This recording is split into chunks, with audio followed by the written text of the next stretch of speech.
Dick news. इसमें कोई शक नहीं है कि गुजरात के मोरबी ब्रिज कोलैप्स होने की वजह से गुजरात सरकार का निशाने पर आना पूरे देश भर में आज सियासत का एक बहुत ही बड़ा मुद्दा बन चुका है। विपक्षी दल जो है केंद्र सरकार और बीजेपी पर खासकर हमलावर हुए हैं। गुजरात जिसे प्रधानमंत्री नरेंद्र मोदी का गढ़ माना जाता है, जहां 27 साल से भाजपा का राज बरकरार है, जहां पर बीजेपी की सत्तारूढ़ी सरकार जो है सो देखा जाए तो यहां पर आए दिन बड़ी बड़ी योजनाओं का जिक्र करती है। प्रधानमंत्री नरेंद्र मोदी खुद भी गुजरात मॉडल का उदाहरण देते हुए कई राज्यों में चुनावी प्रचार के दौरान देखा जाए तो राजनीतिक एक मुद्दा बना चुके हैं। गुजरात मॉडल को राजनीतिक मुद्दा बनाकर चुनाव प्रचार में सबसे ज्यादा केंद्र बिंदु बनाते हैं खुद प्रधानमंत्री नरेंद्र मोदी और उनके बाद गृह मंत्री अमित शाह। वही गुजरात में जब मोरबी ब्रिज में इस तरह का हादसा हो जाता है जिसमें सैकड़ों लोगों की जानें चली जाती है, तो सवाल भाजपा पर खड़ा होना लाजमी है।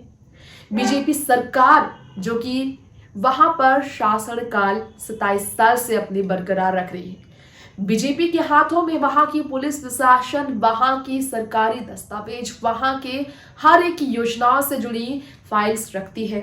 हर एक एक्शंस में बीजेपी की नजर रहती है। पैनी नजर भारतीय जनता पार्टी की सरकार की होती है। इसके बावजूद आखिर लापरवाही इतनी बड़ी कैसे हुई कि सैकड़ों लोगों ने, मासूमों ने अपनी जिंदगी गवा दी, जिसमें से ज्यादातर महिलाएं और बच्चों के जान जाने की खबरों की पुष्टि हुई है। लगभग 150 लोगों की जान जाने की खबर आई है। सैकड़ों लोगों को घायल होने पर बाहर निकाला गया। वो पुल जो कि एक सदी पुराना बताया जा रहा है, वो पुल जो कि 19वीं सदी का बहुत ही पुराना पुल बताया जा रहा है, जिसके मरम्मत के लिए कुछ दिन पहले ही इस पुल में काम शुरू हुआ।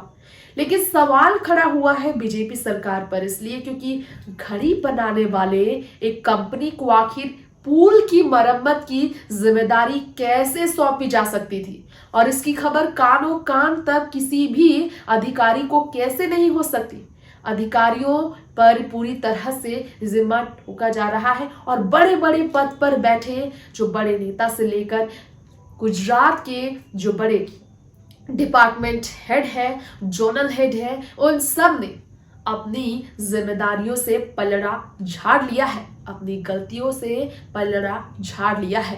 कह दिया है हमने इजाजत नहीं दी थी पुल खोलने की, पुल में जाने की। अब यहां आप जानिए कि अभी तक कांग्रेस की तरफ से तो राहुल गांधी ने कहा फिलहाल राजनीति करने का समय नहीं, बल्कि उन सभी पीड़ितों के लिए साथ खड़े होने का समय है जिन्होंने अपनी जान गंवाई, जिनके परिवार में इस तरह की घटना घटी, जिनकी कोई गलती भी नहीं थी।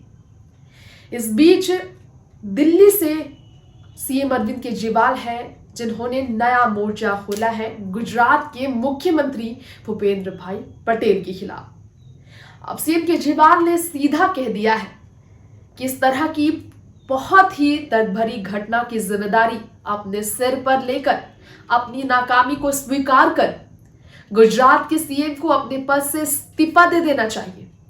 सीएम केजरीवाल ने कहा है कि वाकई में वो इतने ईमानदार नेता है। अगर बीजेपी इतनी ज्यादा ईमानदार है तो अपनी गलती को स्वीकारे, लापरवाही और गैर जिम्मेदार होने को सच को माने और जिम्मेदारी अपनी उठाकर अपनी नाकामी का सच स्वीकार कर पद से इस्तीफा दे।